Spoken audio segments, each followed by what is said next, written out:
Welcome, Binge Watchers, where we talk about the stories and characters we love and the shows they live in. My name is Ron, and let's talk about Season 2 of the Netflix original, Bloodline. For the record, I had every intention of doing this review the same day that I binged this entire season, but on the very last episode, I kept getting an error message and could not get Netflix to work on the last episode. That is cruel. If you haven't yet, you can check out the review I did for Season 1 of Bloodline somewhere up here, and if you watched it, you know that I loved this show. It was a slow, deliberate drama that was just beautifully executed.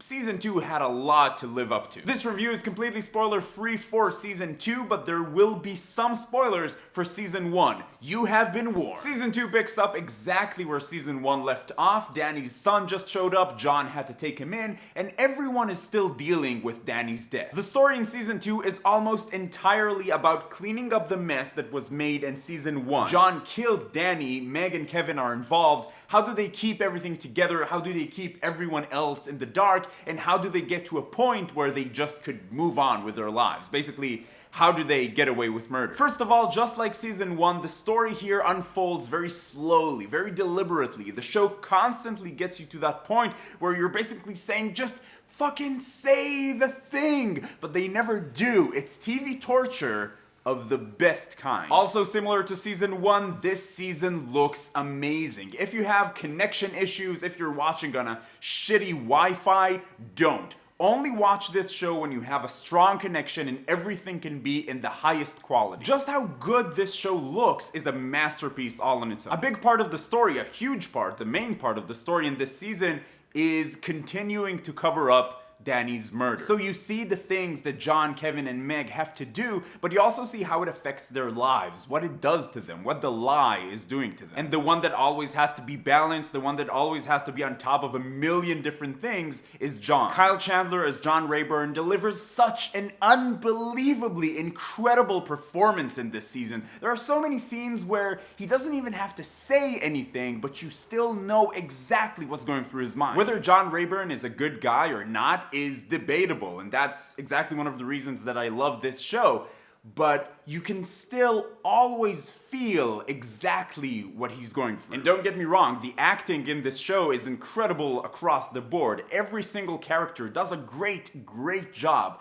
but Kyle Chandler as John Rayburn is just one of the most gripping performances I've ever seen. And pretty much the same can be said for Ben Mendelsohn as Danny Rayburn. Mendelsohn? The early reviews for this show were either extremely positive or extremely negative. Some places said that the show just gets better and darker, and other places said that the show is just boring beyond belief. The truth is, this show is slow, and the fact that you don't really get a new story in this season, it's just a continuation of the same story, might make it feel even slower for some people. Especially if you didn't already feel very invested in these characters from Season 1. So I can definitely understand why it would be boring for some people. Personally, I was completely invested in these characters from Season 1, so I didn't really need anything beyond a story about how these characters continue to struggle with Danny's murder and also their own personal issues. Having said all of that, the story about Danny's son surprised me. At the end of Season 1, when he shows up, I thought it was a bit of a cheap cliffhanger, a bit of a cheap ending,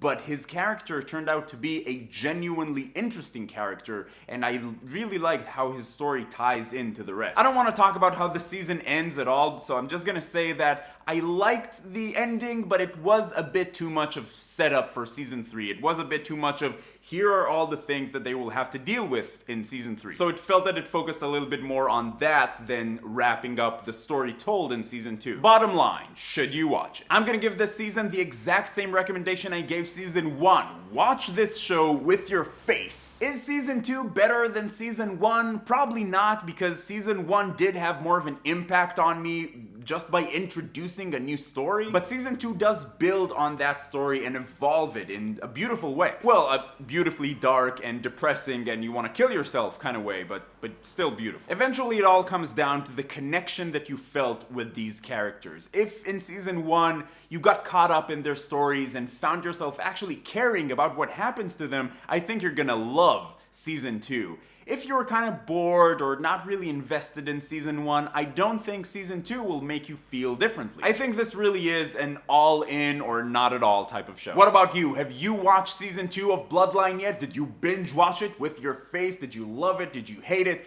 Let me know what you thought. Let's get the discussion going down below. If you're going to be talking about spoilers, please use spoiler tags in your comments. And remember, you can go to bingewatchers.space/vote and vote on what gets reviewed next on this channel. And if you're finding Binge Watchers for the first time, welcome. I'd like to invite you to join the Binge Watchers community. Come talk about TV with us. It's a lot of fun. Subscribe to the channel. But in any case, keep binging, and I will see you next time.